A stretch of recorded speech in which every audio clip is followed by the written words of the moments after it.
ನೀವು ಯಾರೊಂದಿಗೆ ಸ್ನೇಹ ಮಾಡುತ್ತೀರೋ ನೀವು ಕೂಡ ಅವರಂತೆಯೇ ಆಗುತ್ತೀರಿ. ಆದ್ದರಿಂದ ಕೆಟ್ಟ ಸಂಗತಿಯನ್ನು ಮಾಡಬೇಡಿ. ಇಂದು ಕೂಡ ನೀವು ಜಗತ್ತಿನ ಜನರೊಂದಿಗೆ ಹೆಚ್ಚು ಸ್ನೇಹ ಮಾಡಿದ್ದರೆ ನೀವು ಕೂಡ ಅವರಂತೆಯೇ ಆಗಬಹುದು. ನೀವು ಬದಲಾಗುವ ಸಾಧ್ಯತೆ ಇದೆ. ಆದರೆ ಪವಿತ್ರ ಶಾಸ್ತ್ರದಲ್ಲಿ ಬರೆಯಲಾಗಿದೆ, ಅವರು ನಿಮ್ಮೊಂದಿಗೆ ಬದಲಾಗಲು ಸಾಧ್ಯವಿಲ್ಲ, ಬದಲಾಗಿ ನೀವು ಅವರೊಂದಿಗೆ ಬದಲಾಗಬಾರದು. ಹಲ್ಲೆಲೂಯಾ.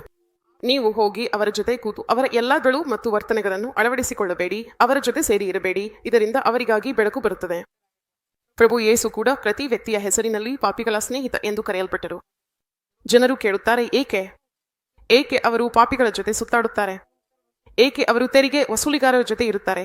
ದೇಶದ ಜನರು ಕೂಡ ಟೀಕೆ ಮಾಡುತ್ತಾರೆ. ಅವರು ಭವಿಷ್ಯವಾಣಿ ಇದ್ದರೆ ಅವರ ಜೊತೆಗೆ ಏಕೆ ಕೂತು ಎದ್ದಿರುತ್ತಾರೆ? ಚಕ್ಕಾಯನ ಮನೆಗೆ ಏಕೆ ಹೋದರು? ಫರಿಸಾಯರು ಮತ್ತು ಶಾಸ್ತ್ರಿಗಳು ಕೂಡ ಅವರನ್ನು ಗದರಿಸುತ್ತಿದ್ದರು, ಆದರೆ ಪ್ರಭು ಯೇಸು ಅಲ್ಲಿ ಬೆಳಕಾಗಿ ಹೋದರು. ದೇವರ ಸ್ತುತಿ ಆಗಲಿ. ಅವರು ಎಲ್ಲಿಗೆ ಹೋದರೂ ಅವರು ಎಲ್ಲರನ್ನೂ ದೇವರ ಕಡೆಗೆ ತಿರುಗಿಸಿದರು. ದೇವರ ಸ್ತುತಿ ಆಗಲಿ. ಪಾಪಿಗಳು ಪವಿತ್ರರಾದರು. ಅಂದರೆ ಯೇಸು ಪಾಪಿಗಳನ್ನು ಪ್ರೀತಿಸಿದರು, ಆದರೆ ಅವರು ನಾಶವಾಗಲಿಲ್ಲ, ಬದಲಾಗಿ ಪವಿತ್ರ ಮಾರ್ಗಗಳಲ್ಲಿ ಬಂದರು. ಕೆಟ್ಟ ಸಂಗತಿ ಒಳ್ಳೆಯ ನಡವಳಿಕೆಗೆ ಏನು ಮಾಡುತ್ತದೆ? ಕೆಟ್ಟ ಸಂಗತಿಯಿಂದ ನಾವು ಇನ್ನೂ ದೂರವಿರಬೇಕು. ದೇವರು ನಿನಗೆ ಒಳ್ಳೆಯ ಸ್ನೇಹಿತರನ್ನು ಕೊಡುತ್ತಾನೆ, ಆದರೆ ನೀನು ಕೆಟ್ಟ ಸ್ನೇಹಿತತ್ವದ ಕಡೆ ಹೋಗಬೇಕಾದ ಅಗತ್ಯವಿಲ್ಲ.